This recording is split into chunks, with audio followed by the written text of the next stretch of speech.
इस क्लास में हम लोग पढ़ने जा रहे हैं 10th क्लास की ट्रिग्नोमेट्री के सारे फॉर्मूले। सबसे पहले इसमें बेसिक आइडेंटिटीज आती हैं। बेसिक आइडेंटिटीज से पहले तुम्हें ये पता होना चाहिए, जैसे एक ये राइट ट्रायंगल है, ये एक राइट ट्रायंगल है ABC, एंगल B 90 डिग्री है।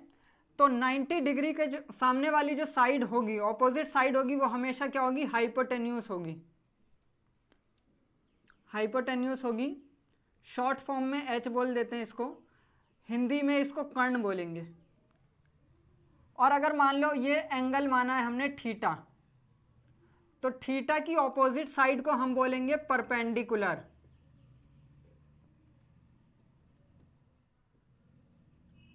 हिंदी में इसे लंब बोलेंगे, शॉर्ट फॉर्म में इसको P बोल देते हैं।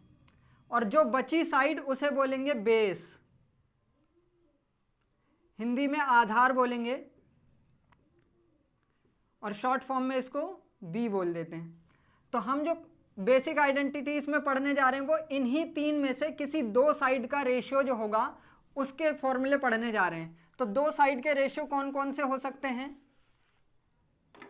क्योंकि हमें पता है ये ट्रायंगल है जिसमें परपेंडिकुलर है, बेस है और हाइपोटेन्यूस है, ये थीटा है। तो हम अगर रेशियो बनाएंगे तो इन दोनों साइड का रेशियो बना सकते हैं, या इन दोनों का या इन दोनों का। तो तीन रेशियो तो ऐसे हो गए, और इसका उल्टा भी होगा कि अगर हमने रेशियो P/B लिखा तो इसका उल्टा B/P भी होगा। तो ये सारे फॉर्मूले बन जाएंगे। पहला जो फॉर्मूला है sine theta is equal to, ये होता है perpendicular upon hypotenuse. Cos theta क्या होता है, कॉस थीटा होता है base upon hypotenuse. Tan theta क्या होता है, टेन थीटा होता है perpendicular upon base. Cosec theta क्या होता है, इसका ऑपोजिट होता है hypotenuse upon perpendicular. Sec theta क्या होता है, hypotenuse upon base. Cot theta क्या होता है, बेस अपॉन परपेंडिकुलर। अब ये फॉर्मूले तुम्हें याद नहीं करने, इस फॉर्मूले को रटना नहीं है। इसको कैसे समझेंगे, यहां पर ये इस ट्रिक से समझते हैं।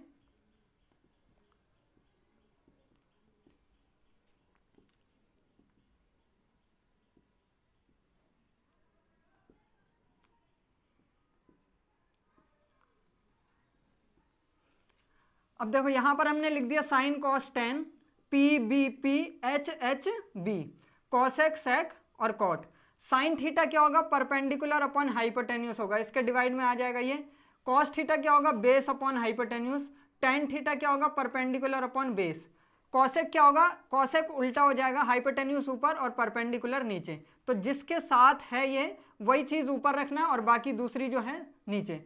सेक theta hypotenuse upon base, cot theta base upon perpendicular. और इस ट्रिक को याद कैसे करना है, इस ट्रिक को याद करने का आसान तरीका है PBP for Pakistan, B for भूखा, P फॉर प्यासा, H for Hindustan, H for हरा, B फॉर भरा।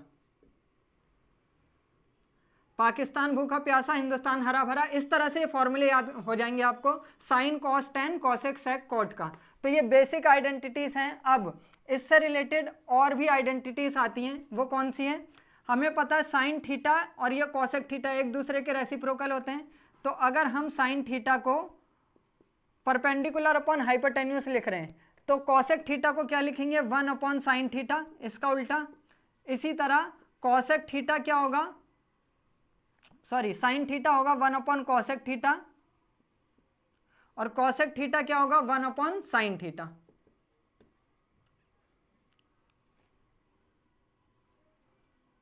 इसके बाद cos theta is equal to 1 upon sec theta, और sec theta is equal to क्या हो जाएगा, 1 अपॉन कॉस थीटा।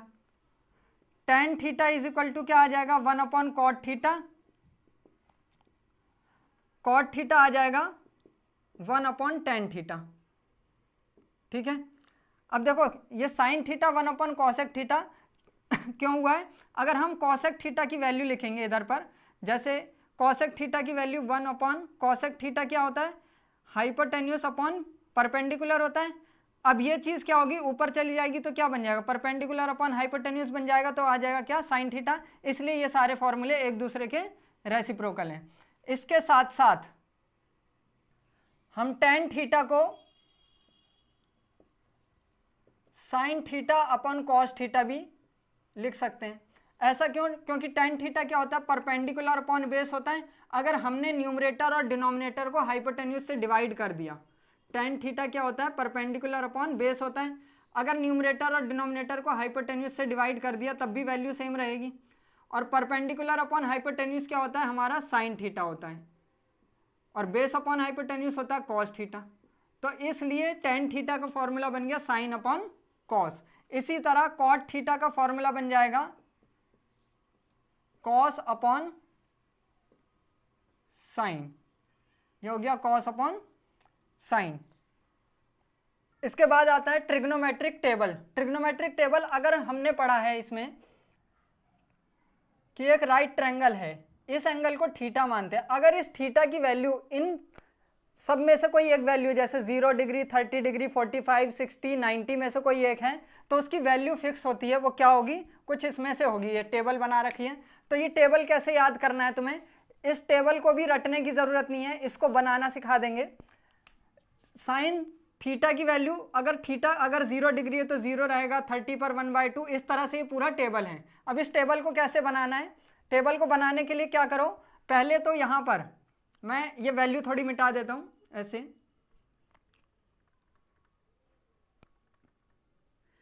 गिनती लिख दो, 0 1 2 3 4, ठीक है। अब इन सबको 4 से डिवाइड करके रूट लगा दो, 4 से डिवाइड करके रूट लगा दो, 4 से डिवाइड करके रूट लगा दो, 4 से डिवाइड करके रूट, 4 से डिवाइड करके रूट। अब 0 को अगर 4 से डिवाइड करेंगे कितना आएगा, 0। तो 0 का रूट कितना हो गया, 0। तो इसकी वैल्यू कितनी आ गई, 0। 1/4 तो डिवाइड हो नहीं रहा, तो 1 का रूट कितना हो गया, 1। 4 का रूट कितना हो गया, 2। 2/4 ये कट जाएगा कितने बार में, 2 बार में। यहाँ पर क्या आया, 1। 1 का रूट कितना होता है, 1, और 2 का रूट नहीं होता, सॉल्व सिंप्लीफाई नहीं होगा तो रूट में ही छोड़ दो। इसी तरह ये रूट 3/4 ये कट नहीं रहा, तो 3 का रूट नहीं होता है तो रूट में ही लिख दो। ये 4 का रूट कितना हो गया, 2।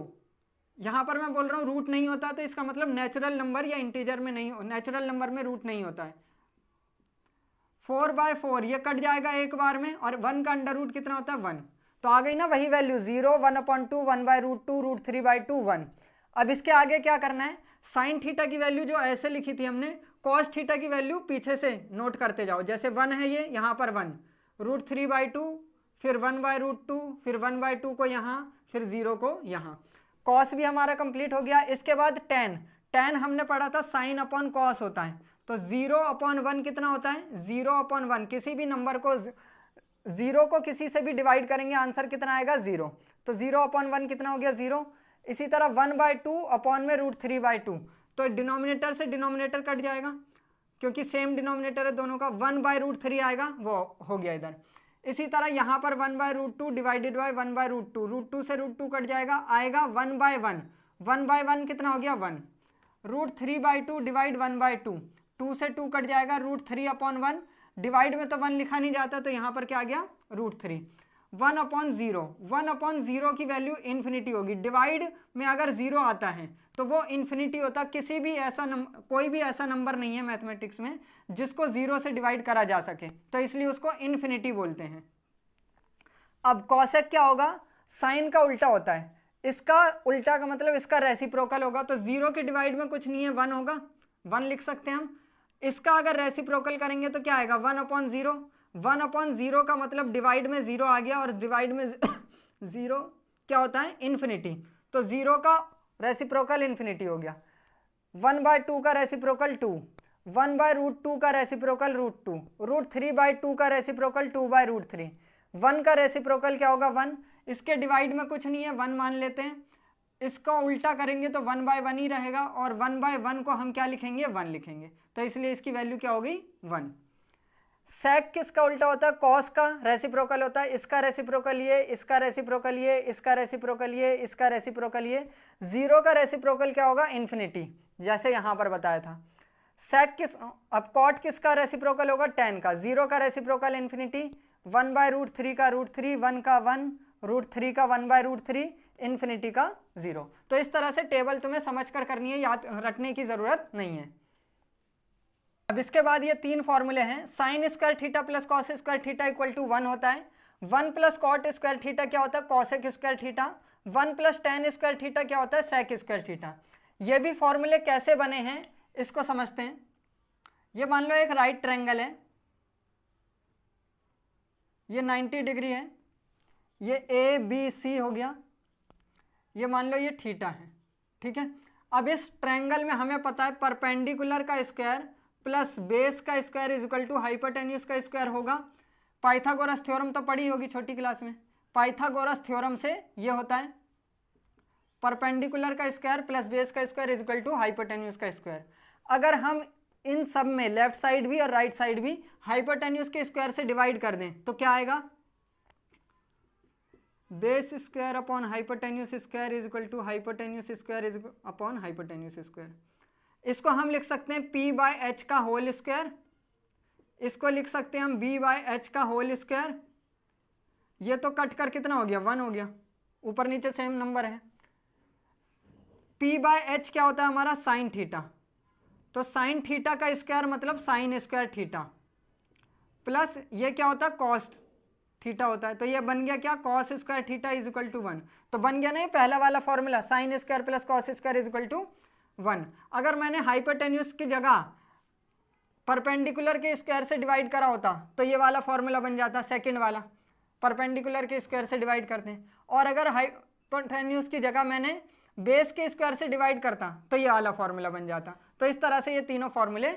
अगर ट्रिग्नोमेट्री से रिलेटेड सारे फॉर्मूलों का पीडीएफ चाहिए तो टेलीग्राम चैनल पे जाकर, मेरे टेलीग्राम चैनल पे जाकर ले सकते हैं। उसमें 10th क्लास के फॉर्मूले भी मिल जाएंगे सारे ट्रिग्नोमेट्री के, 11th क्लास के भी मिल जाएंगे और 12th क्लास के भी मिल जाएंगे। 12th क्लास का मतलब उसमें इनवर्स ट्रिग्नोमेट्री के भी फॉर्मूले होंगे। तो उसको पीडीएफ को तुम डाउनलोड कर सकते हो, जिसका लिंक डिस्क्रिप्शन में दे दूंगा मैं। उसमें जाकर तुम टेलीग्राम चैनल में जाकर उसको पीडीएफ को डाउनलोड कर सकते हो।